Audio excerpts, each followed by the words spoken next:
బంగారాన్ని విడిపించి ఆ రోజు ఆన్లైన్ రేటుకే మేము కొంటాం. Sharma gold company. నమస్తే, మీరు చూస్తుంది సుమన్ టీవీ. నేను మీ కీర్తి. ఈ రోజు నాతో పాటు ఉన్నారు ప్రముఖ ఆస్ట్రాలజర్ బ్రహ్మశ్రీ నానాజీ పట్నాయక్ గారు. నమస్తే గురుగారు. శ్రీమాత్రే నమః. గురుగారు, రాబోయే ఏకాదశి విశిష్టత గురించి, పాటించవలసిన నియమాల గురించి ఈ వీడియో ద్వారా ప్రేక్షకులకి తెలియజేద్దాం. తప్పకుండా అమ్మ. ఫస్ట్ ఆఫ్ ఆల్ మనం అసలు ఏకాదశి ఎందుకు పాటిస్తాం అనే విషయం తెలియాలి. మనకి ఇందులో 2 రకాలు ఉంటాయి. ఉపవాసమే ప్రధానము. ఉపవాసం అనగానే 2 రకాల అర్థాలు చెప్తూ ఉంటారు. ఒకటి, దేవుడికి దగ్గరగా ఉండడమే కానీ ఏమీ తినకుండా ఉండడం కాదు అంటూ ఉంటారు. ఇప్పుడు ఏకాదశి అంటే ముందుగా ఫాస్టింగ్ అనేది బ్లైండ్ గుర్తు వస్తుంటుంది. అయితే 2 రకాల అర్థాలు ఉన్నాయి దానికి. ఉపవాసము అంటే దేవుడికి దగ్గరగా ఉండడం, అంటే మీ ఆలోచనల్లోని మీరు ఏ పని చేస్తున్నా దేవుడు గుర్తు రావడం. రెండవది, నిజంగానే శాస్త్రంలో ఈ ఏకాదశి నాడు మాత్రం తినకుండా ఉండమని చెప్పారమ్మా. ఇదేమీ చెప్పకపోవడం కాదు. 8 యామములు అని చెప్పారు. 8 యామములు అంటే, యామము అంటే 3 గంటలు. 8 3 24 గంటలు. ఈరోజు పొద్దున్న స్టార్ట్ చేస్తారు, రేపు ఉదయం వరకు తినకుండా ఉండగలగాలి. అది ఎవరు? చిన్నపిల్లలు కాదు, స్త్రీలకు చెప్పలేదు. ఉండగలిగితే ఉండండి కానీ చెప్పలేదు. అనారోగ్యంతో ఉన్న వాళ్ళు, బాగా ఏజ్డ్ పర్సన్స్ ఉండక్కర్లేదు. మీరు ఉండలేము, షుగరో బీపీఏ ఉంది, ఉండాల్సిన పనేం లేదు. చక్కగా ఏ పండో ఏదో తీసుకొని అల్పాహారం తీసుకొని ఉండొచ్చు, తప్పేం కాదు. కానీ ఉండగలిగిన వాళ్ళు కనుక ఉండగలిగితే వీళ్ళకి కలిగే ఫలితం ఏమిటంటే, ఏకాదశి నాడు ఎవరైతే ఉపవాసం ఉంటారో ఆ ఉపవాస ఫలాన్ని విష్ణువు తీసుకొని మనకు పుణ్యాన్ని ఇస్తాడు. ఒక ఎక్స్చేంజ్ లాగా. అది శాస్త్రంలో ఉన్నటువంటి విషయమే అది. అయితే దీనివల్ల ఇంకొక గొప్ప పని కూడా జరుగుతుంది. ఏమిటంటే, మీరు ఎప్పుడు ఏకాదశి తీసుకోండి, రవి గ్రహం నుంచి ఆ రోజు గ్రహస్థితిని కనుక గమనించినట్లయితే, రవి నుంచి చంద్రుడు 5వ స్థానంలో కానీ 11వ స్థానంలో కానీ ఉంటాడు. 5 లేదా 11 స్థానాల్లోనే ఉంటాడు ఏకాదశి నాడు. ఎందుకు అలాగా అంటే, చంద్రుడు మనస్కారకుడు, రవి ఆత్మకారకుడు. పంచమ స్థానం కానీ లాభస్థానం కానీ ఇచ్చే ఫలితాలు ఏమిటంటే, ఇమ్యూనిటీని పెంచే ఎనర్జీ ఇచ్చే సమయాలు అంటారు వాటిని. సమస్త జీవకోటికి ఇమ్యూనిటీ పెరిగే టైం అది. మీకు ఇమ్యూనిటీ పెరిగే టైంలో లోపల బాడీలో ఉండేటువంటి సిస్టమ్ ఏదైతే ఉందో, అప్పుడు ఫుడ్ వేస్తున్నాం అనుకోండి, ఆ టైంలో ఫుడ్ని అరిగించే పనిలో ఉంటుంది, ఇమ్యూనిటీ పెంచుకునే టైంలో ఉండదు. ఈ 15 రోజులకు ఒకసారి మనకి ఏకాదశి వస్తుందమ్మా.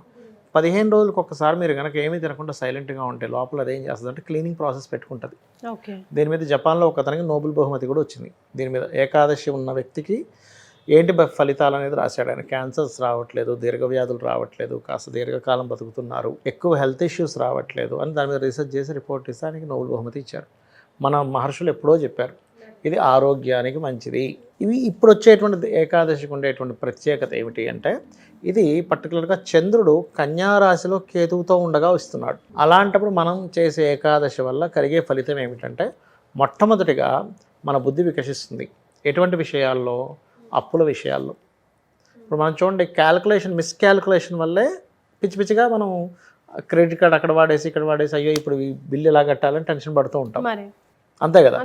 అప్పులు తగ్గుతాయి ఫస్ట్ ఈ ఏకాదశి చేయడం వల్ల. అయితే ఎవరికైనా తీవ్రంగా అప్పులు ఉన్నాయనుకోండి, ఏకాదశి నాడు శ్రీమన్నారాయణుని, లక్ష్మీదేవిని ప్రార్థన చేసుకొని, విష్ణువుడు కూడా ప్రార్థించి ఓం అపర్ణాయై నమః అనే మంత్రం చేసుకోవాలి. ఎంత మీరు ఓం అపర్ణాయ నమః అనే మంత్రం చేసుకుంటే అంత తొందరగా మీకు ఫైనాన్షియల్ క్రైసిస్ నుంచి బయటపడతారు. మీకు అనిపించవచ్చు ఇది ఏమిటంటే అలా ఎలా బయటపడతాము, అది ఎట్లా మనం నా పని నేను చేసుకుంటే బయటపడతానేమో అంటే, అలా కాదు. ఇక్కడ ఏంటంటే, భగవంతుని యొక్క అనుగ్రహం ఉన్నప్పుడు ఏదో రూపంలో భగవంతుడు మనకి ఉన్న శాలరీ హైక్ అవ్వడానికో, బిజినెస్ డెవలప్ అవ్వడానికో మన బుద్ధి అలా పనిచేసేలా చేస్తాడు. నేను ఇక్కడే ఎందుకు ఉండాలి, నేను ఇంకొంచెం ఇంకేదైనా కోర్సెస్ నేర్చుకుని హై లెవెల్కి వెళ్ళొచ్చు కదా అనే ఆ వ్యక్తి టైం స్పెండ్ చేస్తాడు. దీని మీద ఒక వృత్తాంతం కూడా ఉంది. అంటే ఈ అపర్ణాయ నమః అనే మంత్రం మీద ఒక బ్రాహ్మణుడు ఉండేవాడమ్మా.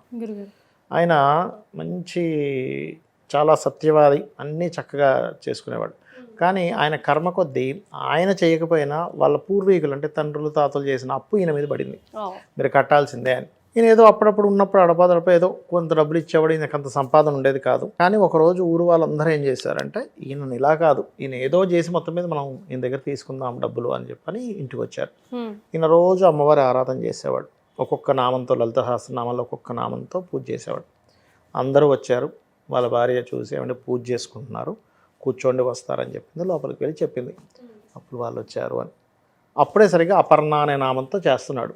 గుర్తుకొచ్చింది ఆయనకి, అమ్మ అపర్ణ అంటే అప్పులు తీర్చే తల్లి అంటారు, పర్ణములు విడిచిపెట్టింది అంటే శివుడి కోసం తపస్సు చేస్తూ ఆకు కూడా తినలేదంట, ఎండిన ఆకు కూడా స్వీకరించలేదు, అంత తపస్సు చేసింది శివుడి కోసం అమ్మవారు. అంటారు కదమ్మా ఏమిటమ్మా నాకు ఈ అప్పుల బాధలు అనుకొని మళ్ళీ చంపలేసుకున్నాడు. చిచి నిన్ను అడగాల్సింది ఇదా, అప్పులు తీర్చు, డబ్బులు ఇవ్వు, టీవీ ఇవ్వు, ఫ్రిడ్జ్ ఇవ్వు అడగాలి. చిచి నేను తప్పుగా అడిగానమ్మా, నాకు మోక్షం కావాలి కదా, ఈ తప్పుగా అడిగాను క్షమించాను. మళ్ళీ పూజ మొదలు పెట్టేశాడు. పూజ కంప్లీట్ అయిపోయింది. ఈయన బయటకు వచ్చాడు. వచ్చి ఏదో చెప్దాంలే ఇక మళ్ళీ ఇంకొంచెం గడువు అడుగుదామని బయటకు వచ్చి, ఏమంటే నాకు ఇంకొంచెం గడువు కావాలి అని అడగగా వాళ్ళందరూ గడువు కావాలి అంటే అందరూ ఇచ్చేశారు. ఒక పాప వచ్చింది లోపల నుంచి, ఇది పెట్టి పట్టుకొని వచ్చింది. మా నాన్నగారు మీకు ఎవరెవరికి డబ్బులు ఇవ్వాలని అడిగింది అంటే మేము చూపించాం, అందరికీ డబ్బులు ఇచ్చేసింది.